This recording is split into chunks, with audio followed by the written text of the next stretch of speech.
नमस्कार मंडळी, नवीन एका इंटरेस्टिंग व्हिडिओमध्ये सर्वांचं मनापासून स्वागत. मित्र, महाराष्ट्रातील संजय गांधी निराधार अनुदान योजनेच्या लाभार्थ्यांपैकी त्यामध्ये दिव्यांग व्यक्ती असतील, विधवा महिला असतील, ज्येष्ठ नागरिक असतील, आजारी व्यक्ती असतील, या सर्व लाभार्थ्यांसाठी ही व्हिडिओ अतिशय महत्त्वाची आहे. लक्षात ठेवा, तुमच्याकडे प्रत्येकाकडे रेशन कार्ड असेल तर त्या रेशन कार्डला धान्य कसं चालू करता येणार आहे या संदर्भात महत्त्वपूर्ण माहिती तुम्हाला या व्हिडिओच्या माध्यमातून दिलं जाणार आहे. त्याचबरोबर मित्रांनो, या व्हिडिओच्या माध्यमातून मी तुम्हाला स्पष्टपणे सांगतो, तुम्ही दिव्यांग असाल तर तुम्हाला सेपरेट तुमच्या नावाचं रेशन कार्ड काढण्याचा आणि मिळवण्याचा अधिकार आहे. तुम्ही विधवा महिला असतील, तुम्ही ज्येष्ठ नागरिक असतील, तुम्ही आजारी व्यक्ती असतील किंवा तुम्ही संजय गांधी निराधार अनुदान योजनेचे लाभार्थी असतील तर तुम्हाला तुमच्या स्वतःच्या नावावरती वेगळं रेशन कार्ड मिळवण्याचा किंवा नोंदणी करण्याचा अधिकार आहे. तुमच्याकडे घरपट्टी असो किंवा नाही, लक्षात ठेवा मी काय म्हणतोय, घरपट्टी असेल तरच तुम्हाला रेशन कार्ड मिळतं हा नियम नाही आहे, लक्षात ठेवा. तर तुम्हाला स्वतःचा रेशन कार्ड मिळण्याचा अधिकार आहे आणि या संदर्भात आपण आपल्या यूट्यूब चॅनलवरती सविस्तर माहिती दिलेली आहे. जर तुम्हाला आणखी डिटेलमध्ये व्हिडिओ पाहिजे असेल, माहिती पाहिजे असेल तर नक्की कमेंट्समध्ये सांगा, मी तुम्हाला नक्की त्या संदर्भात अधिकृतपणे व्यवस्थित व्हिडिओ देणार.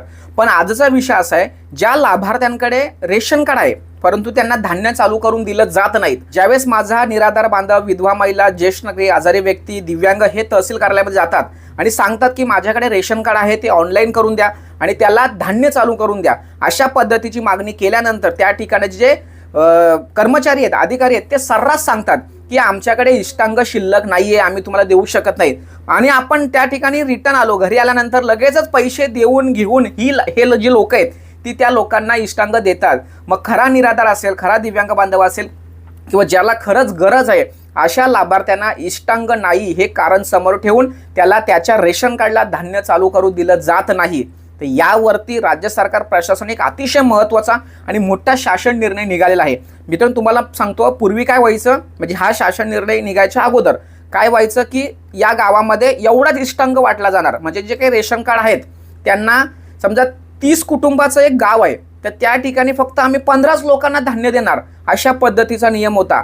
किंवा या तालुक्यांमध्ये एवढंच धान्य वाटप झालं पाहिजे, अशा पद्धतीचा नियम होता.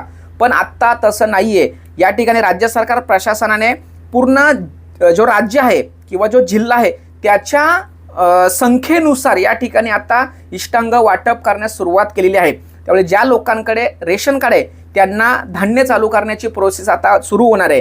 किंवा ज्यांच्याकडे प्राधान्य कुटुंबाचं रेशन कार्ड आहे त्यांना अंत्योदयमध्ये सुद्धा ट्रान्सफर करता येणार आहे, कारण आता ही संख्या वाढलेली आहे, लक्षात ठेवा. म्हणजे तुम्हाला जे कारण दिलं जात होतं की बाबा इष्टांग शिल्लक नाहीये, कदाचित माझा लाभार्थी अंत्योदयसाठी फॉर्म भरत होता पण त्याला प्राधान्य क्रममध्ये ट्रान्सफर करून कमी धान्यवाला रेशन कार्ड देत होते आणि सांगत होते की बाबा एवढं तुम्हाला हा रेशन कार्ड मिळणार नाही कारण आमच्याकडे तेवढा कोटा शिल्लक नाहीये. तर अशा पद्धतीचं काहीच नाहीये, हे सर्व काही चुकीचं आहे आणि राज्य सरकार प्रशासनाने एक महत्त्वपूर्ण शासन निर्णय जाहीर केलाय. त्यामुळे या व्हिडिओच्या माध्यमातून तुम्हाला मी सांगतो की तुमच्याकडे रेशन कार्ड असेल तर तुम्हाला इष्टांग गृहीत धरून तुम्हाला आता धान्य चालू करता येणार आहे. आणि पण ज्यावेळेस तुम्ही तुमच्या तहसीलदार कार्यालयामध्ये जाणार त्यावेळेस तुम्हाला एक महत्त्वपूर्ण शासन निर्णय घेऊन जायचं आहे. त्या शासन निर्णयाची माहिती तुम्हाला असणं खूप गरजेचं आहे.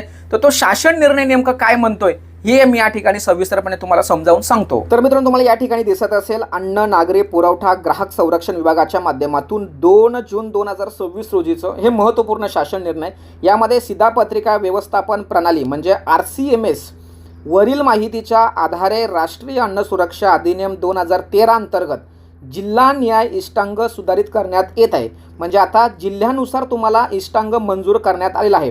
तर अशा अनुषंगाने या शासन निर्णयामध्ये ज्या लोकांकडे रेशन कार्ड आहे परंतु त्यांना धान्य चालू करण्यास अडचण निर्माण होत आहे, का तर इष्टांग शिल्लक नाही आहे, तर अशा अनुषंगाने या ठिकाणी राज्य सरकारने ग्रामीण भागामध्ये 76.32 आणि शहरी भागामध्ये 45.34% लोकसंख्येचा विचार करून या ठिकाणी इष्टांग मंजूर करण्यात आलेला आहे.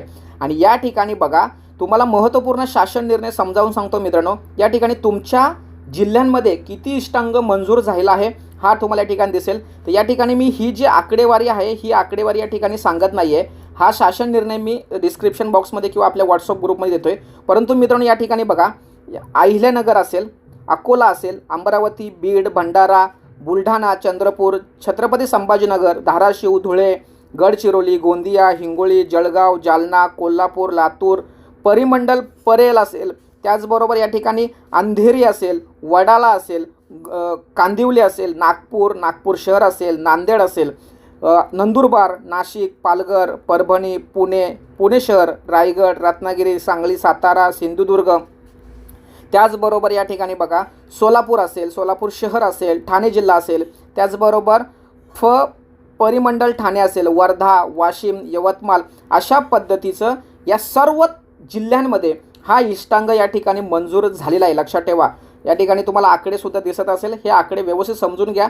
पण एक लक्षात ठेवा, आत्ता मात्र तुम्हाला एक तुमच्या मनातला जो प्रश्न आहे तो 2 जून 2026चा हा शासन निर्णय किंवा विवरण परिपत्रक आहे आपल्यासाठी अतिशय महत्त्वाचं आहे. तुमचा जिल्हा बघायचा आणि त्या जिल्ह्यानुसार इष्टांग किती मंजूर झाला आहे हे तिथल्या ज्या अधिकारी आहेत, कर्मचारी आहेत, त्यांना सांगायचं आहे आणि हा शासन निर्णय त्यांना दाखवायचा आहे आणि सांगायचं की बा आता तरी तुम्हाला मान्य आहे ना की बाबा इष्टांग शिल्लक आहे किंवा मंजूर झालं आहे, बा तुम्हाला देण्यास काहीच हरकत नाही, आम्हाला आमच्या रेशन कार्डला धान्य चालू करून द्या. अशा पद्धतीची एक कणखर आणि परखड अशी तुम्हाला त्या ठिकाणी मागणी करायची आहे. आणि तरीही काही अडचण असेल तर नक्की मला फोन करा, मला कमेंट्स करा किंवा मला व्हॉट्सअपला तुम्ही सांगू शकता. आपण नक्कीच त्याविषयी पुढाकार घेऊन तुम्हाला तुमच्या रेशन कार्डला धान्य कसं चालू करता येईल यासाठी प्रयत्न करणार आहेत. मित्रांनो, अतिशय महत्त्वाचा आणि उपयुक्त असा शासन निर्णय आहे. ज्या लोकांकडे रेशन कार्ड आहे त्या सर्व रेशन कार्ड धारकांना ही माहिती, ही व्हिडिओ पोहोचवण्यास सहकार्य करा.